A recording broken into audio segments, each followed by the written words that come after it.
오늘 아침 6시 예배에 드려지는 하나님의 말씀은 에스라 1장 1절부터 4절까지 말씀입니다. 오늘 아침 6시 예배에 드려지는 하나님의 말씀은 에스라 1장 1절부터 4절인데요. 우리 1, 2절만 합독합니다.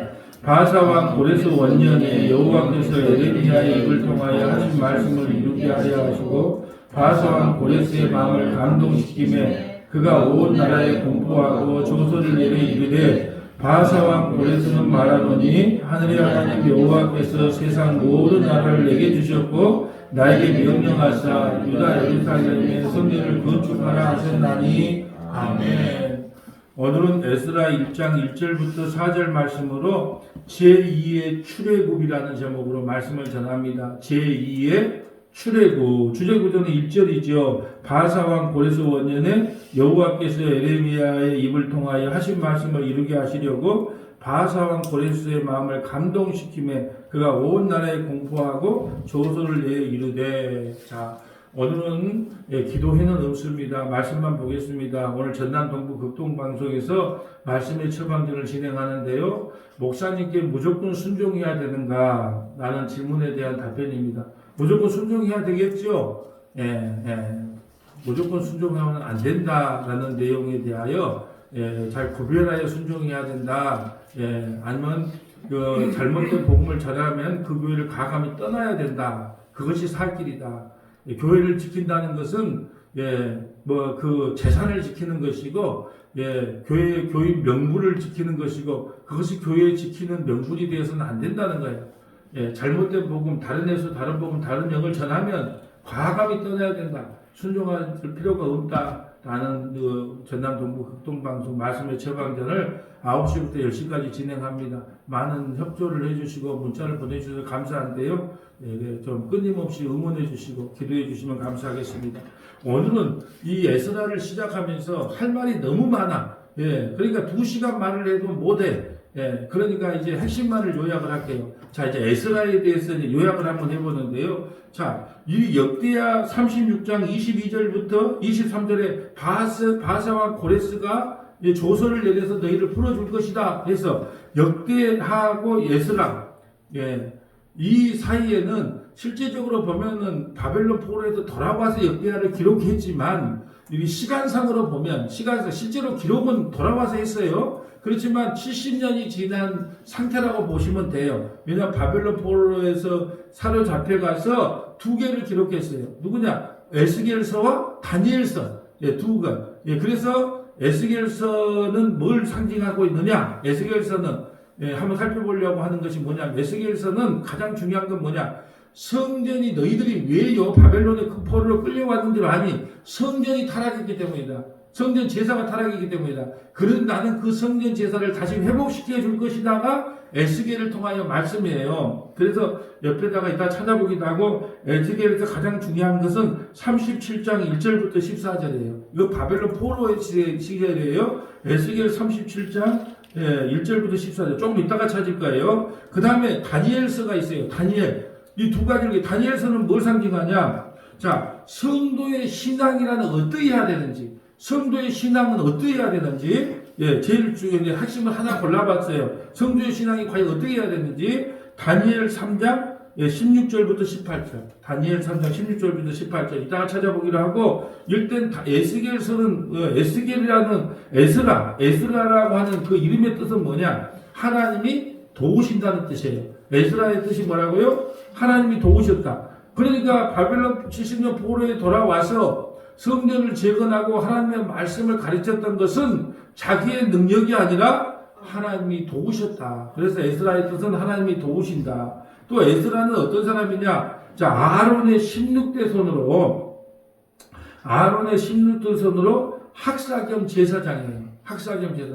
여러분, 목사는요, 이 에스라의 신앙을 본받아야 돼요. 왜냐하면 학사, 열심히 하나님의 말씀을 가르쳐야 돼요. 그리고 제사장으로서 예배를 온전히 인도해야 돼요.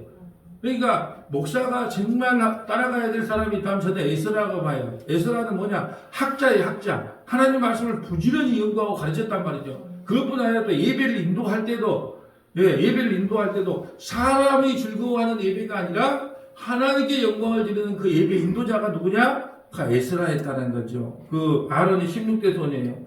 자, 에스라의 중요한 업적 세 번째는 뭐냐면 율법 교육 목회자였어요. 교육 목회자. 그래서 저는 이 에스라를 왜 좋아하냐면 교육 목회자였다니까요. 믿음의 권속들을 다 성문 광장에 불러서 하나님의 말씀을 주구장창 가르쳤단 말이죠. 에스라가. 그 옆에다가 교육 목회해 놓고 느헤미야 8장 1절부터 18절 좀 적어 놓을까요? 느헤미야 8장 1절부터 18절. 자, 원래 에스라와 느헤미야는 한 권의 책이었어요.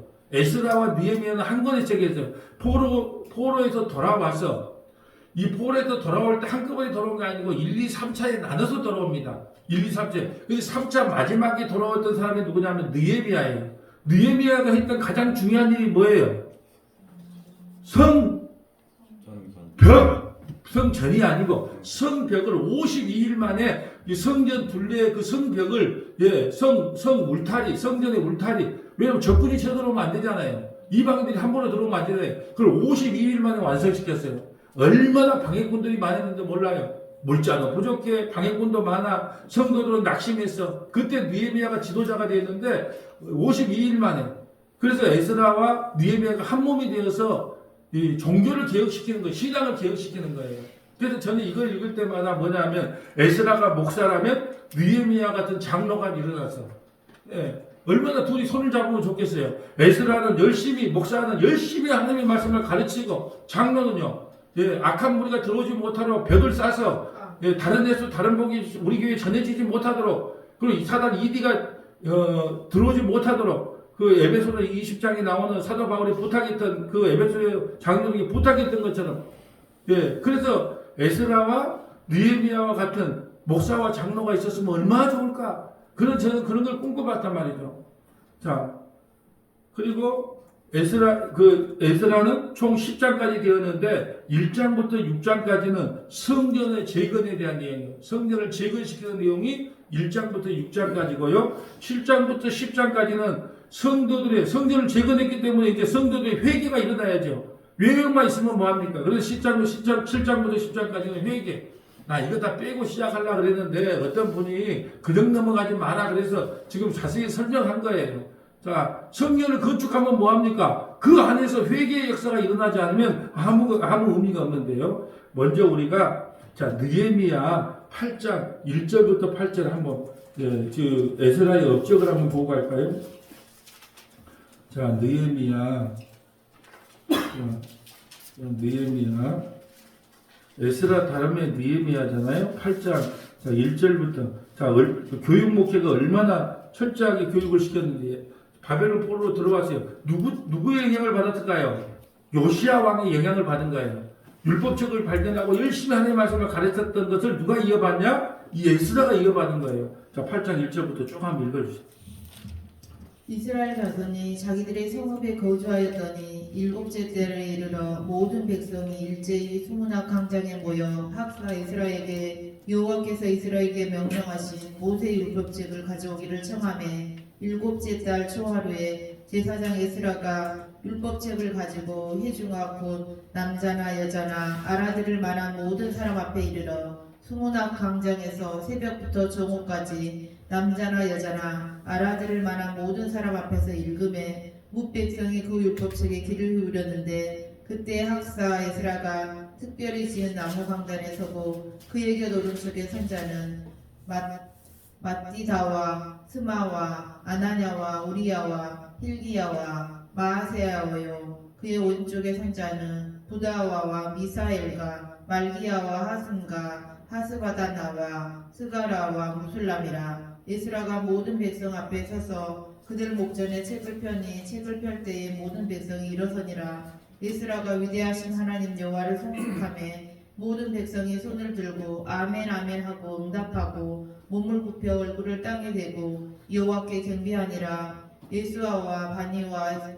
세레베와 야민과 악북과 사부대와 호디야와 마아세야와 그리다와 아스라와 요사박과 하난과 불야와와 레이 사람들은 백성이 제자리에서 서 있는 동안 그들에게 율법을 깨닫게 하였는데 하나님의 율법책을 낭독하고 그 뜻을 해석하여 백성에게 그 낭독하는 것을 다 깨닫게 하니 백성이 율법책 말씀을 듣고 다 우는지라. 총독 느헤미야와 제사장 겸 학사 에스라와 백성을 가르치는 레위 사람들이 모든 백성에게 이르기를 오늘은 너희 하나님 여호와의 성일이니 슬퍼하지 말며 울지 말라 하고. 아멘.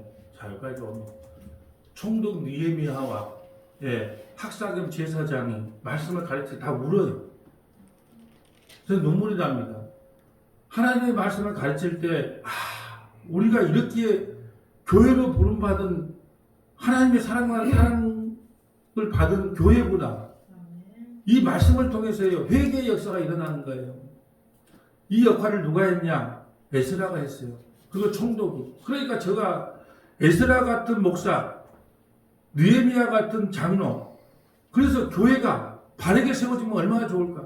여러분, 제가 창세기 말씀 처방전 책이 출판돼가지고 나오면 몇 명이 모여있든지 간에 그곳에 가서 말씀 사경을 하려고 하는 것이 거예요. 말씀밖에 다시 교회가 회복되고 살아날 길이 없다는 거예요. 이 말씀을 숨은 광장에 모여서 말귀를 알아먹는 사람들, 말귀를 몇 살부터 알아먹어요? 한 5살, 6살 되면 알아먹을 거예요. 다 모여라. 한 명도 빠짐없이. 그리고 하나님 말씀을 강론할 때 하나님 말씀을 풀어서 설명했던 거예요. 그냥 특별히 그다 예화 든 것도 아니에요. 에스라가 뭐 예화를 들어준 것도 아니고 하나님의 말씀을 그냥 풀어서 설명만 했을 뿐인데 전부 회개하고 눈물을 흘려요. 그래서 회복의 역사가 일어납니다. 이 시초가 누구야? 요시아예요. 그래서 요시아의 그 6월절 회복이 왜 중요하냐? 돌아오서라도 하나님의 말씀을 붙잡기 때문에 다시 이들이 회복의 역사가 일어나는 거예요. 이 역할을 누가 감당했냐? 에스라가 감당했대. 에스라가. 그래서 목회자들이 어떤 목회자가 되어야 되냐?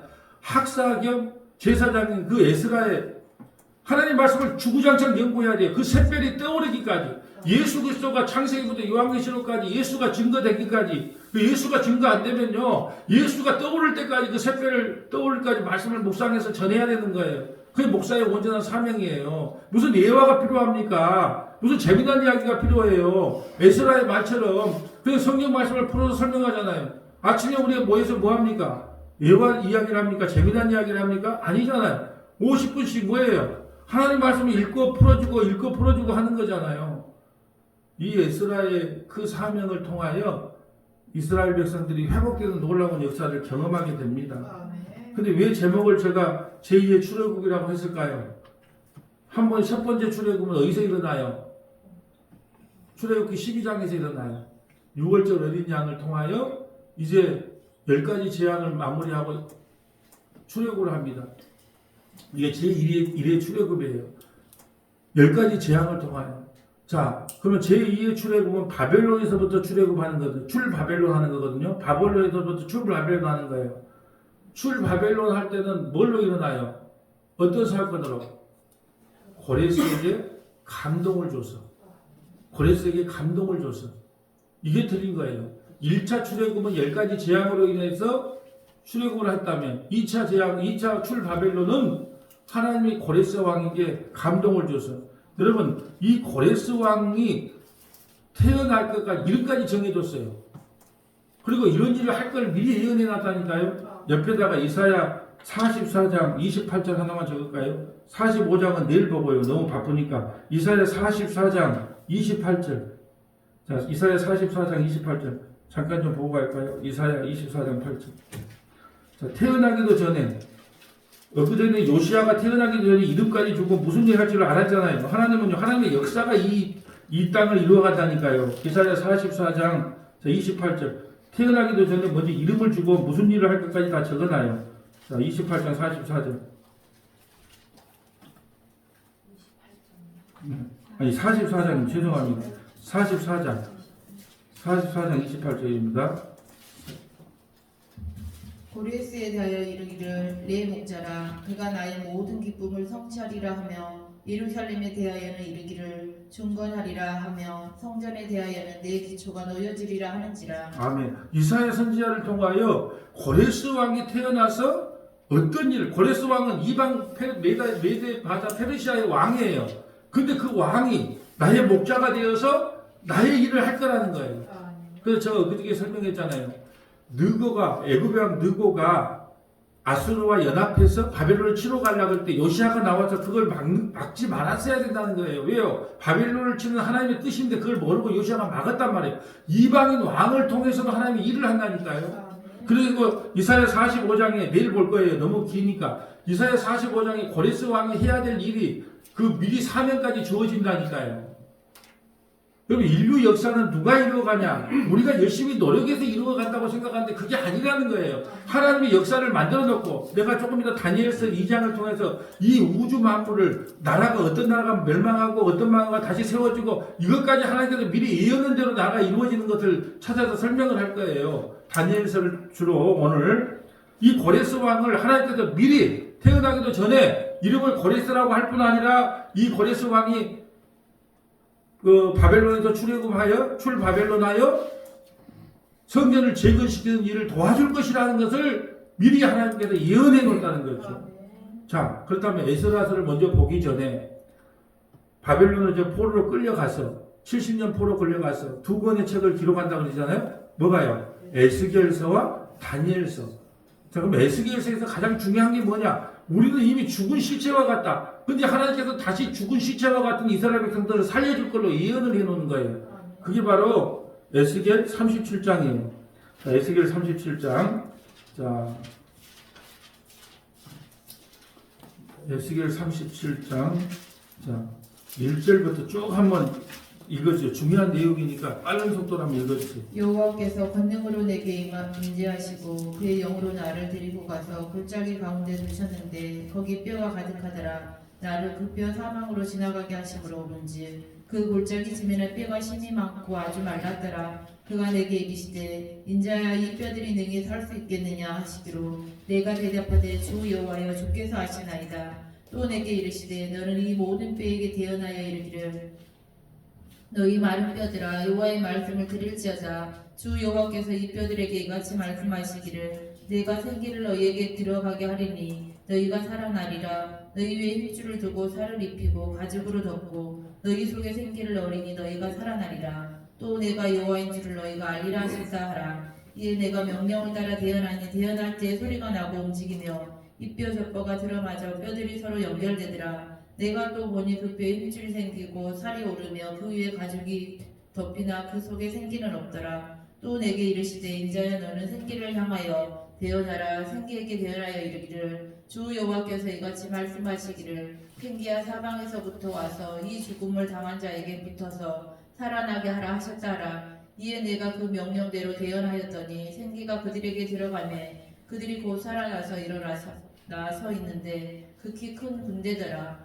또 내게 이르시되 인자야 이 뼈들이 이스라엘 온 족속이라. 그들이 이르기를 우리의 뼈들이 말랐고 우리의 소망이 없어졌으니 우리는 다 멸절되었다 하느니라. 그러므로 너는 대언하여 이르기를 주 여호와께서 이같이 말씀하시기를 내 백성들아 내가 너희 무덤을 열고 너희로 거기에서 나오게 하고 이스라엘 땅으로 들어가게 하리라. 내 백성들아 내가 너희 무덤을 열고 너희로 거기에서 나오게 한즉 너희는 내가 여호와인 줄을 알리라. 내가 또 내 영을 너희 속에 두어 너희가 살아나게 하고 내가 또 너희를 너희 고국 땅에 두리니 나 여호와가 이 일을 말하고 이룰 줄을 너희가 알리라. 여호와의 말씀이니라. 아멘. 너희들은 마른 뼈같이 죽은 자들이 맞다. 그러나 내가 너에게 성령을 보내줘서 다시 회복시켜 주실 것이다 라고 에스겔 선지자를 통해 예언을 해놔요. 또 이러니까 성전에 왜 너희들이 바벨론 포로로 끌려가고 왔는 줄 아니? 성전에서 너희들이 제사 드릴 때 어떻게 이방신들에게 제사, 에스겔에서 내용이 다 그거거든요. 이방신에게 제사하고 어떻게 제사장 25명이 제사하고 근데 나이가 너희를 그 타락한 너희들을 다시 성령을 보내서 회복시켜 주겠노라고 약속한 게 에스겔서의 말씀이에요. 또 다니엘서 볼까요? 다니엘서 3장 16절. 오늘은 다니엘서 중심으로 한번 말씀을 보려고 합니다. 자, 다니엘서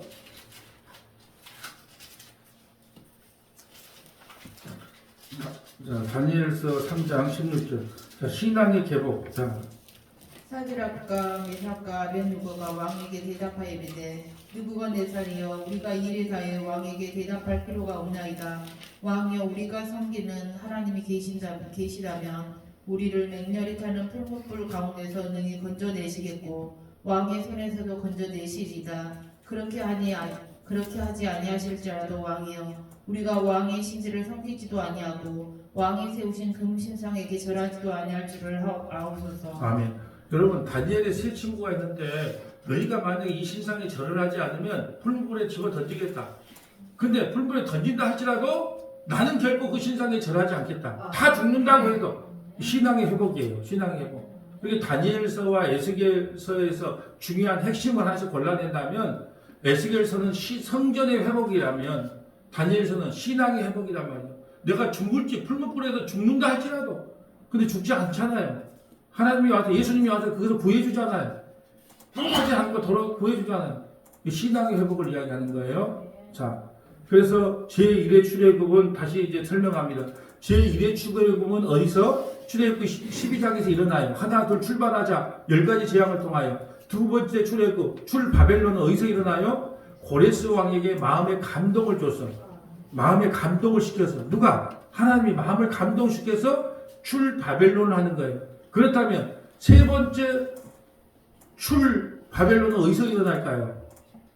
만약에 이걸 마치면 평생 교회 안 나올 수 있는 특권을 드릴게요. 세 번째 진짜 우리가 출애굽해야 될 것은 어딜까요? 네. 세 번째 출애굽을 우리가 경험해야지 구원을 받아요. 그 세 번째 출애굽이 어디냐? 누가복음 9장 28절부터 31절이에요. 누가복음 9장 28절부터 31절. 이 출애굽을 경험하는 거예요. 그래야 우리가 구원을 받는 거예요. 첫 번째 출애굽, 두 번째 출애굽, 세 번째 출애굽, 마지막 출애굽에 이제 자 누가복음 9장 28절. 이 말씀을 하신 주 8일쯤 되어 예수께서 베드로와 요한과 야고보를 데리고 기도하러 산에 올라가사 기도하실 때에 용모가 변화하고 그 옷이 휘어져 강체가 나더라. 문득 두 사람이 예수와 함께 말하니 이는 모세와 엘리야라. 영광 중에 나타나서 장차 예수께서 예루살렘에서 별세하실 것을 말할세. 자, 별세가 출애굽이에요. 그러니까 변화사에서 무슨 이야기를 했냐? 야, 어떻게 하면 부동산값이 오르냐? 나는 몇 살까지 사냐? 그런 이야기 한 게 아니고 별세에 대해서 이야기해요. 별세는 출애굽. 예수님이 출애굽하는 거예요. 어디서? 십자가를 통하여 자기 백성을 안고 출애굽할 걸 이야기해요. 이 별세예요. 예수 별세라는 것은 출애굽, 엑소더스 출애굽을 이야기하는 거거든요. 그러니까 우리 교회가 어디에서 출애굽을 해야 돼요? 예수 그리스도가 연합하여 십자가를 통하여 이 세상에서 출애굽하는 게 진짜 출애굽이에요. 이게 별세가 뭘 말한다고요? 출애굽, 엑소더스. 다시 설명합니다. 자, 첫 번째 출애굽은 출애굽기 12장에서 일어나요. 10가지 재앙을 통하여. 두 번째 출바벨론은 어디서 일어나요? 고레스 왕에게 감동을 줘서 출애굽을 합니다. 출바벨론 합니다. 세 번째 우리가 진짜 출애굽해야 될 출바벨론 해야 될 것은 뭐냐? 이 세상이 전부가 아니라 예수 그리스도 안에서 우리가 별세를 해야 돼요. 별세가 예수 그리스도와 함께 죽어야 된다는 거예요. 그래야 부활의 영광을 누린 거예요. 예수 그리스도와 함께 죽는 것이 뭐다? 출애굽이에요. 출애굽. 이 출애굽을 경험해야 우리가 구원을 받는 거예요. 그래서 별세가 무슨 말이냐? 출애굽이에요. 출애굽. 이게 너무너무 중요한 거예요. 우리가 이 땅에 영원히 사는 게 아니라 예수 그리스도와 연합하여 출세상을 한 거예요. 출세상. 그래서 계시록 18장 1절에 뭐라 그럽니까? 교회들에게 바벨론에서 출애굽해라. 한번 자, 계시록 18장 1절. 그래서 주님께서 교회들에게 마지막 18장 자 1절부터 4절 이 세상에서 어떻게 해라. 자, 계시록 18장 1절부터 4절. 이 후에 다른 천사가 하늘에서 내려오는 것을 보니 큰 권세를 가졌는데 그의 영광으로 땅이 하나여지더라. 힘찬 음성으로 외쳐 이르되 무너졌도다 무너졌도다 큰 성 바벨론이여 귀신의 처소와 각종 더러운 영이 모이는 곳과 각종 더럽고 가증한 새들이 모이는 곳이 되었도다. 지금 80억 인구가 살고 있는 이 땅을 이야기하는 거예요. 이 땅이 바벨론이에요. 그래도 바벨론이 살기 좋다고요? 아니요. 귀신의 처소와 각종 더러운 영이 모인 곳과 각종 더럽고 가증한 새들이 모인 곳이 어디다? 이 땅이 이 땅. 그러니까 여기서 출 바벨론 하지 않으면 너희도 구원 못 받아. 근데 우리 스스로 출애굽을 못 해요. 어떻게 해야 된다? 어린 양 예수 안에 연합하여 우리가 출애굽할 수 있어요. 자, 3절 하나님의 음성을 한번 볼까요? 그 음행의 진노의 포도주로 말미암아 만국이 무너졌으며 또 땅의 왕들이 그와 더불어 음행하였으며 땅의 상인들도 그 사치의 세력으로 치부하였도다 하더라. 또 내가 들으니 하늘로부터 다른 음성이 나서 이르되 내 백성아 거기서 나와 그의 지혜 차지하지 말고 그가 받을 재앙들을 받지 말라. 아멘. 거기서 나오라는 거예요. 출애굽하라는 거예요. 세상에서부터 출애굽하라는 거예요. 엑소더스 하라는 겁니다. 별세하라는 거예요. 근데 우리는 교회 나와도 별세할 것은 준비 안 하고 만날 예수를 통해서 이 땅에서 잘 먹고 잘 살고 부귀 영화를 달라고 이렇게 이야기하고 있단 말이죠. 출애굽하지 않으면, 별세하지 않으면 우리는 구원이 없어요. 그래서 바벨론에서 나와야 돼요. 마지막 출애굽은 어디냐? 예수 그리스도와 함께 우리가 죽는 것이 온전한 출애굽이란 말이죠. 부귀 영화를 누리는 게 출애굽이 아니고 그래야 우리에게 구원이 임한다 이 말씀이죠.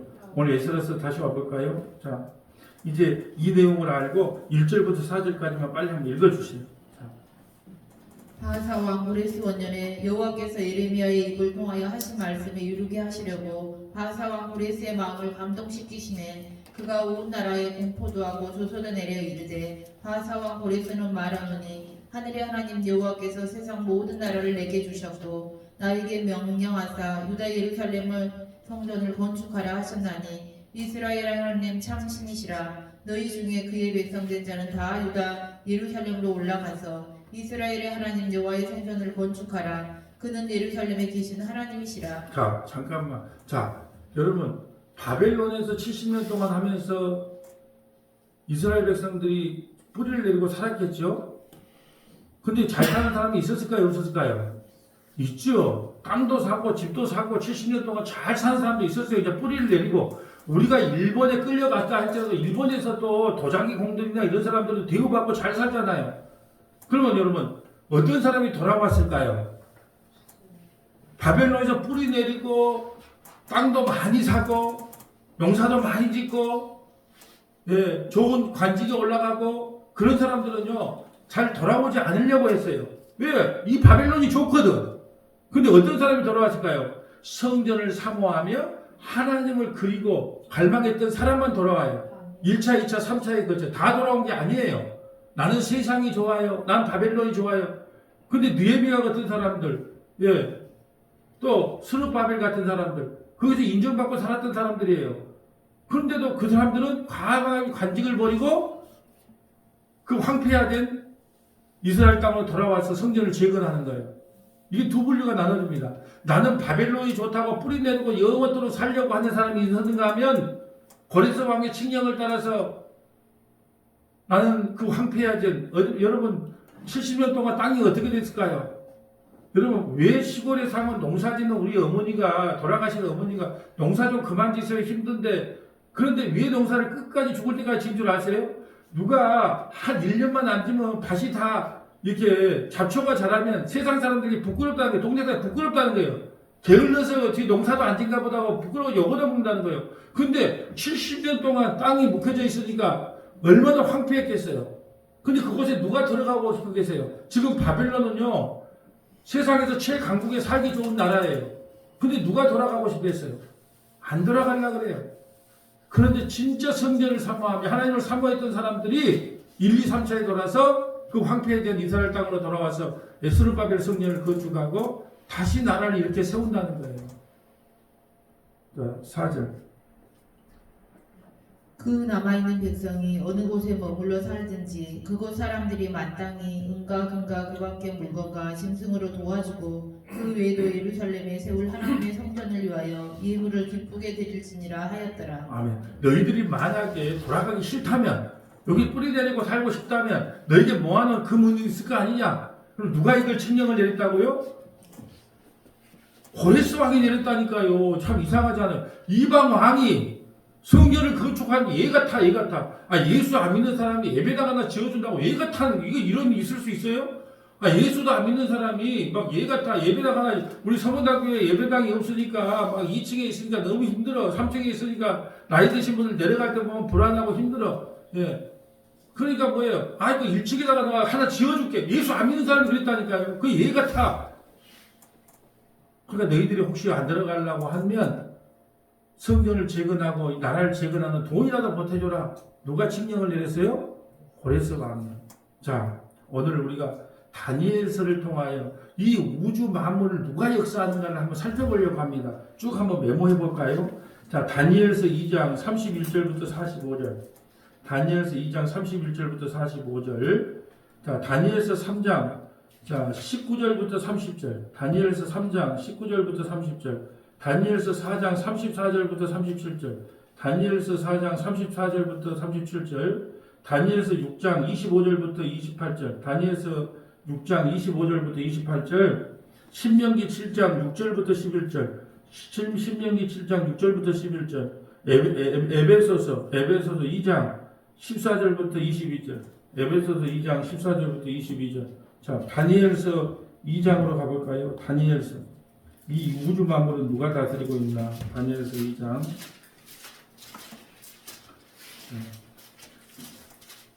자, 이건 제가 해석을 하면서 가야 되니까요. 제가 읽으면서 갈게요. 자, 다니엘서 2장 31절. 자, 왕이여. 자, 이 왕이 느부갓네살 바벨론 왕이 꿈을 꿨어. 꿈을 꿨는데 이러이러한 꿈을 꿨는데 이 꿈이 뭐냐라고 했는데 아무도 못 알아맞혀. 그래서 그 꿈을 해석하는 그 술사들이 다 죽게 생겼어. 그때 다니엘이 이 꿈을 해석하는 거예요. 바벨론 왕의 꿈을 해석한 내용을 보자는 거예요. 자, 꿈을 꿨는데 그 내용을 좀 다니엘이 해석을 합니다. 왕이 한 큰 신상을 보셨나이다. 뭔 꿈을 꿨는지 이야기도 안 해줘. 근데 다니엘은 다 알아. 하나님의 계시를 받아서. 왕이 한 큰 신상을 보셨나요? 그 신상이 왕 앞에 섰는데 크고 광채가 매우 찬란하며 그 모양이 심히 두려우니. 자, 어떤 신상이 있는데 그 우상의 머리는 순금이요. 자, 머리가 순금으로 되어 있어요. 머리가 순금은 뭐냐? 바벨론을 상징합니다. 순금으로 되어 있다면 바벨론을 상징해요. 또 가슴과 두 팔은 은이요. 은이는 지금 고레스 왕이 다스리는 메데 바다 페르시아를 상징합니다. 페르시아를 상징해요. 또 배와 넓적다리는 노시요. 이거는 그리스의 알렉산더 대왕을 상징하는 거예요. 배는 넓적다리와 노시요. 세번 33절. 그 종아리는 쇠요. 그 발에 얼마는 쇠요. 얼마는 지능이니. 뭐 로마가요. 연합을 해서 로마라는 나라를 세워요. 동로마, 서로마 이렇게. 그래서 표현을 뭐해? 그 종아리는 쇠요. 그 발은 얼마는 쇠요. 얼마는 지능이다. 이게 로마를 상징합니다. 자, 34절이 중에 또 왕이 보시죠. 손대지 아니한 돌이 나와서 신상의 쇠와 지능의 발을 쳐서 무너뜨리고. 로마 시대 때 누가 와서? 돌이 와서 무너뜨리는. 근데 이걸 문자적으로 해석하니까 로마로부터 독립을 요구하는 게 아니에요. 정치적, 경제적 메시아가 아니라 이 믿음의 로마 시대 때에 하나님의 그 돌, 반석이신 예수님이 와서 우리를 죄와 사망의 나라, 그 바벨론 로마에서부터 우리를 구원시킬 걸 상징한단 말이죠. 그 돌이 와서 그냥 로마를 박살낸다는 거예요. 자, 30. 자, 여기까지만 보고 나머지 건 읽어보세요. 자, 그러니까 보세요. 인류의 역사가 어떻게 이루어지냐. 자, 보세요. 아수르를 누가 무너뜨려요? 또 있었어요? 아수르를 누가 무너뜨려요? 바벨론. 수없이 이야기했잖아요. 아수르를 누가 무너뜨려요? 바벨론을 누가 무너뜨려요? 메데 바다 페르시아 고레스 왕이 무너뜨려요. 그 페르시아를 누가 무너뜨려요? 그리스 누구? 알렉산더 대왕이 33살에 요절했잖아요. 알렉산더 대왕 무너뜨려요. 그 알렉산더 대왕을 누가 무너뜨려요? 로마가. 그 로마를 누가 무너뜨려요? 예수님이. 결국은 그것이 313년에 콘스탄트 황제가 그냥 로마를 국교화시켜서 무너뜨리는 역할을 했다 이 말이에요. 이게 지금 나라가 만들어지기도 전에 하나님이 미리 바벨론 제국의 왕에게 미리 역사를 설명해 놨어요. 인류 역사를요. 자, 우리 대한민국이 앞으로 10년 후에 최강국이 될 것이다. 만약에 그렇게 하나님이 예언했다면 그렇게 돼요. 이게 이제 지금 바벨론 왕의 꿈을 꿨는데 바벨론 왕이 너희들이 지금 황금이라 그래요, 금이라 그래서 머리가 금이라고 그렇게 자랑하고 있지. 너희 머지않아서 곧 망한다. 이 다니엘서 보면 곧 망해요. 누구에게? 메데바다 페르시아에게. 뭐에다가? 성전에서 갖고 온 술에다가 술잔에다가 술 먹고 기분 좋다 할 때 손가락이 나와서 너희들 곧 망한다고 그 다음에 바로 망한다니까요. 어떻게 망할까요? 바벨론은요, 성이 호수 가운데 서어져 있어요. 그 닷줄을 내려야지, 내려야 그 말이 왔다 갔다 해요. 그걸 누가 못 들어가. 그러니까는 이 교만 덩어리가 어떻게 하냐면 성전에서 갖고 온 걸 갖고 바벨론 왕이 소주 참이슬 하나 따라갖고 야 맛있다 그러고 있을 때 그날 밤에 망한다니까요. 메데 바자 페르시아 왕을 통해서 어떻게 망한 줄 아세요? 페르시아 왕이 말을 타고 12마리 말을 타고 말을 타고 왔는데 가장 사랑하는 말이 그냥 물에 빠져 죽었네. 그러니까 열받은 거야. 그래서 그 고레스 왕이 어떻게 했느냐? 전쟁이 뭐고 가만 놔둬라. 그리고 전부 다 수로를 내가지고 그 호숫가에 있는 물을 전부 다 밖으로 빼었어요. 그러니까 어떻게 돼요? 그 앞에 그 안에 들락날락 그 하수구가 있을까지 하수구가 그 안에 들어가서 하룻밤 만에 그 성을 다 무너뜨린다니까요. 말을 죽여서라도. 그러니까 이 성을 누가 감히 공격을 해? 천만의 말씀이에요. 하룻밤 사이 무너뜨린단 말이에요. 인류 역사는 누가 감당한다? 하나님이 주관해요. 여러분의 그 인생은 누가 감당할까요? 아무리 자식 공부 열심히 시켜도 안 돼. 쇠가닥에 공부시키니까 이쁜 처자 만나니까 어때요? 엄마 잘 있어. 그럼 가잖아. 그러니까 이 세상은 하나님의 뜻 가운데 약속대로 이루어지는 것이지 우리 인간이 노력하고 애쓴다고 이루어지는 것이 아니에요. 자, 또 볼까요? 다니엘서 3장 19절. 자, 이제 여기서는 무슨 말인지 알 테니까 이제 한번 읽어주세요.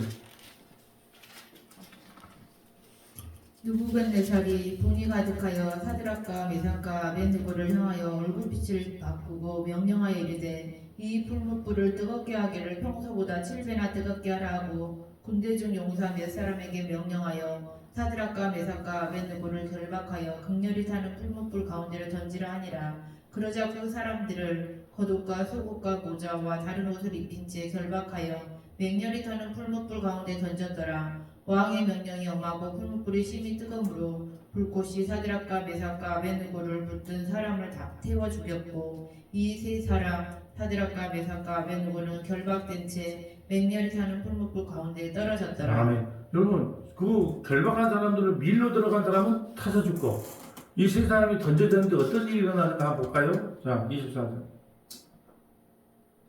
그때 느부갓네살이 왕이 놀라 급히 일어나서 모사들에게 물어 이르되 우리가 결박하여 불 가운데 던진 자는 세 사람이 아니었느냐 하니 그들이 왕에게 대답하여 이르되 왕이 올소이다 하더라. 왕이 또 말하여 이르되 내가 보니 결박되지 아니한 네 사람이 불 가운데 다니는데 상하지도 아니하고 그 넷째의 모양은 신들의 아들과 같도다 하고 느부갓네살이 맹렬히 타는 풀무불 아기 가까이 가서 불러 이르되 지극히 높으신 하나님의 종 사드락 메삭 아벤느고여 나와서 이리로 오라 하매 사드락과 메삭과 아벤느고가 불 가운데서 나온지라. 총독과 지사와 행정관과 왕의 모사들이 모여 이 사람들을 본즉 불이 능히 그들의 몸을 해하지 못하였고 머리털도 그을리지 아니하였고 겉옷빛도 변하지 아니하였고 불탄 냄새도 없었더라. 느부갓네살이 말하여 이르되 사드락과 메삭과 아벤느고의 하나님을 찬송할지로다.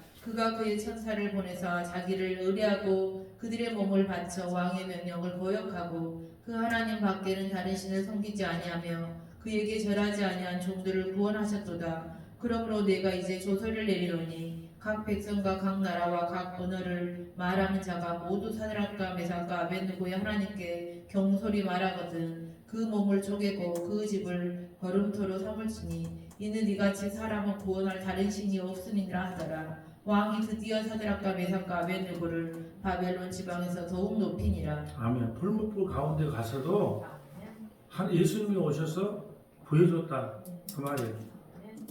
근데 조서를 지금 읽어보는 거예요. 조서를 내는 거. 아까는요 고레스 왕이 조서를 통하여 성전을 재건하는 걸 도와주라고 조서를 내렸잖아요. 지금은 이 만약에 새 친구가 섬기는 왕을 저주하면 하나님을 저주하는 사람은 쪼갠다. 누가 조서를 내렸어요? 바벨론 왕 느부갓네살 왕이 조서를 내렸다 그 말이죠. 자, 다니엘서 4장 34절 가볼까요? 다니엘 4장 34절. 그 기한의 참에 나 느부갓네살이 하늘을 우러러 보았더니 내 총명이 다시 내게로 들어온지라. 이에 내가 지극히 높으신 이에게 감사하며 영생하시는 이를 찬양하고 경배하였다니 그 권세는 영원한 권세요 그 나라는 대대에 이르리로다. 자, 지금 다니엘이 뭘 해석했냐 그러면은 느부갓네살이요 꿈을 꿨는데 어떤 꿈을 꿨냐 그러면은 자기가 소처럼 풀을 먹는 거예요. 자, 25절 한번 읽어주실래요? 4장 25절.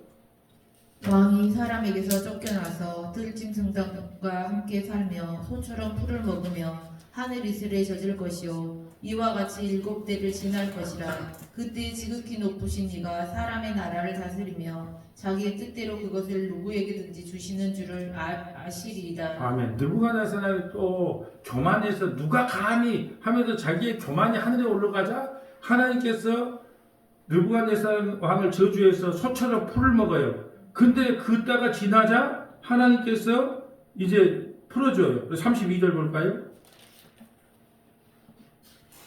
네가 사람에게서 쫓겨나서 들짐승과 함께 살면서 소처럼 풀을 먹을 것이요 이와 같이 7대를 지내서 지극히 높으신 이가 사람의 나라를 다스리시며 자기의 뜻대로 그것을 누구에게든지 주시는 줄을 알기까지 이르리라 하더라. 바로 그때 이 일이 느부갓네살에게 응함으로 내가 사람에게 쫓겨나서 소처럼 풀을 먹으며 몸이 하늘 이슬에 젖고 머리털이 독수리털과 같이 자랐고 손톱은 새 발톱과 같이 되었더라. 아멘. 이 얼마나 하나님 앞에 교만했는가 느부갓네살이 하나님께서 저주를 내리는데 뭐냐면 소풀을 먹게 하는 거예요. 그리고 머리털은요 덥수룩하게 자라고 손톱은 새 발톱처럼 했단 말이죠. 여러분 그 돼지가 풀을 먹을 수 있을까요 없을까요? 돼지 풀 뜯어먹는 소리 한다 이런 소리 들어봤어요? 돼지 풀 뜯어먹는 소리 하고 있네. 그 말도 아닌 소리를 하고 있다 그 말이에요. 근데 풀 뜯어먹는 거 난 봤어요. TV에서 봤는데 어떻게 하냐 그러면은 그 사람이 돼지가 있으면 풀을 뜯어먹는 흉내를 냈대. 자꾸 돼지 앞에서 이렇게 자꾸 풀 뜯어먹는 게 돼지들이 그걸 흉내를 내갖고 풀 뜯어먹더라니까요. 풀 뜯어먹는 돼지하고 찾아보세요. 진짜 풀을 뜯어먹고 다 놀랬다니까. 돼지 풀 뜯어먹는 소리 하고 있는데 이런 말 함부로 하면 안 되겠구나. 풀을 뜯어먹더라니까요. 근데 어떻게 풀을 못 뜯어먹냐 하면 매일 그 주인이 맨날 풀 뜯어먹는 머리를 대고 풀 뜯어먹는 그걸 시키니까 돼지가 그러니까 사료가 안 들어간대. 풀을 먹으니까 돼지 풀 뜯어먹는 소리를 진짜 하더라니까요. 근데 이 바벨론 왕이 이렇게 풀 뜯어먹는 짓을 해요. 그리고 회복에 대해서 지금 이 말을 하는 거예요. 회복에 대해서. 근데 다 읽어볼 수는 없으니까 회복이 되고 나니까 어떻게 하냐. 자 36절과 37절 한번 읽어봅시다. 그때 내 총명이 내게로 돌아왔고 또 내 나라의 영광에 대해서도 내 유언과 강명이 내게로 돌아왔고 또 나의 모사들과 간원들이 내게 찾아오니 내가 내 나라에서 다시 세움을 받고 또 지극한 유세가 내게 더하였더라. 그러므로 지금 나 느부갓네살은 하늘의 왕을 찬양하며 칭송하며 경배하노니 그의 일이 다 진실하고 그의 행하심에 의로우심으로 교만하게 행하는 자를 그가 능히 낮추심이라. 아멘. 교만하게 생겼기 때문에 낮췄어. 근데 다시 회복시켜 주셔. 그분을 찬양해요. 하나님을 찬양하게 된다. 자, 다니엘서 6장 25절 가볼까요? 다니엘서 6장 25절.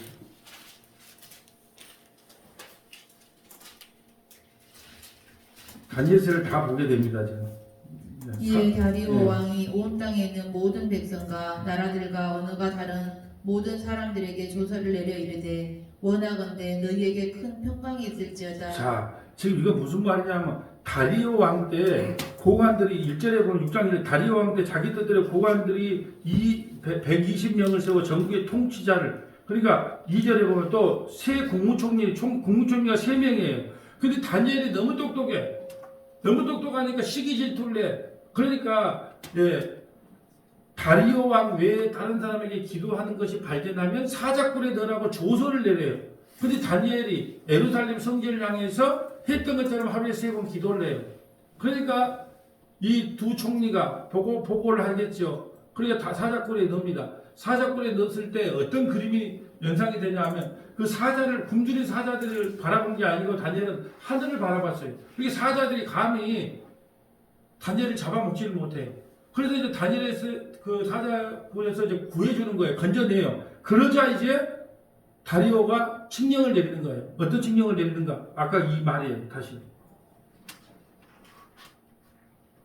이에 다리오 왕이 온 땅에 있는 모든 백성과 나라들과 언어가 다른 모든 사람들에게 조서를 내려 이르되 원하건대 너희에게 큰 평강이 있을지어다. 내가 이제 조서를 내리노라. 내 나라 가나안 아래에 있는 사람들은 다 다니엘의 하나님 앞에서 떨며 두려워할지니 그는 살아계시는 하나님이시요 영원히 변하지 아니하시리시며 그의 나라는 멸망하지 아니할 것이요 그의 권세는 무궁할 것이며 그는 구원도 하시며 건져내기도 하시며 하늘에 서든지 땅에 서든지 이적과 기사를 행하시는 이로써 다니엘을 구원하여 사자의 입에서 벗어나게 하셨음이라 하였더라. 이 다니엘이 다리오 왕의 시대와 바사 사람 고레스 왕의 시대에 형통하였더라. 아멘.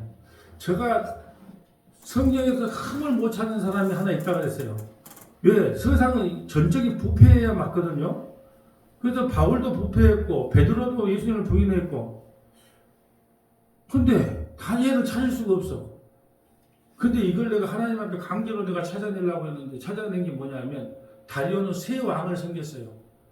정권이 바뀌었는데도 새 왕을 섬겼다니까요. 그럴 때 내가 볼 때 그래. 아니 왜 새 왕을 섬겨? 여러분 총리가 돼가지고 새 왕을 섬기면 우리가 이렇게 생각할 수 있어요. 참 지혜가 총명이 뛰어나서 다음 왕권 정권이 와서 당신 또 국무총리 해주시오. 자, 윤석열 정권에서 만약에 다른 정권으로 바뀌었는데 당신 총리 지금 그 저번에 총리했던 또 총리해 주시오. 그 다음 정권에도 총리해 주시오. 만약에 그렇게 했다면 이 총리에게 총리가 지혜와 총명이 있어서 그럴 수도 있지만 한편으로는 하나님 앞에 아니 그 사람들에게 그러지 않았을까? 이게 혼자 생각이에요. 혼자. 왜냐하면 너무 흠이 없어. 이 사람이 흠이 없으면 그 이상한 거거든요. 근데 제가 새 왕이나 생겼거든요. 이 저 총리가 돼가지고 총리로. 그러니까 아무래도 지혜와 계시가 충만해서 그랬을까?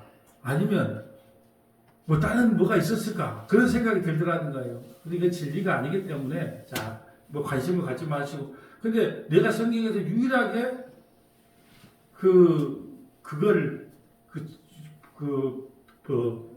잘못된 것을 찾아내지 못한 사람 다 찾아냈거든요.